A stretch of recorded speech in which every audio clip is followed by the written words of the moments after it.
You smiling? Are you smiling?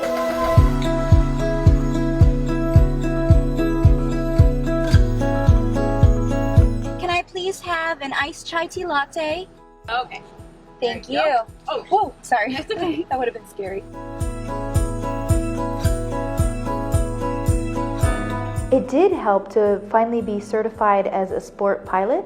It was an incredible accomplishment because it took 3 different airplanes, 3 different flight instructors, flight training, and a very difficult year where I felt like everyone had given up on this possibility. But when I was able to achieve this milestone of becoming the first armless pilot, it was then another example for how if you set a goal and you don't give up and you accomplish it, it gives you this boost in confidence.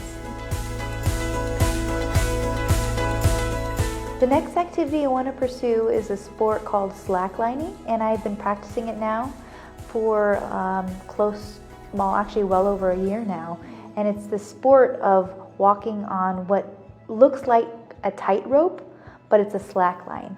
And the whole goal is to use balance and focus to walk from one end to the other. And it's usually between 2 trees. But you get to a point where the slack line is lifted higher and higher, and you do what's called a high line, and you're over a canyon or a body of water. But you do have a harness that keeps you on just in case you step off the line.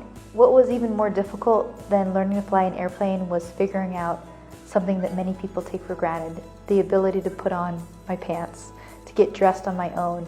And those little victories are actually bigger celebrations. And so for me, it's the small things. And this show called Toe Talks that Tisha and I host on YouTube. Jessica is here with me, and we are working on a project that I think that you guys are really gonna love. It's a new way of celebrating the little victories, but not only celebrating them, but also sharing them with other people who may be challenged in the same way. And it has reached so many people. We've already received messages from many mothers of little girls who were also born without arms, and how this show called Toe Talks is helping them learn how to do different things like getting dressed on their own. There's so many small victories I think about. One of the things I can think of probably was the little victory of tying my own shoelaces. For me, I learned with both feet out of the shoe, because if my foot was inside the shoe, I wouldn't have access to my toes.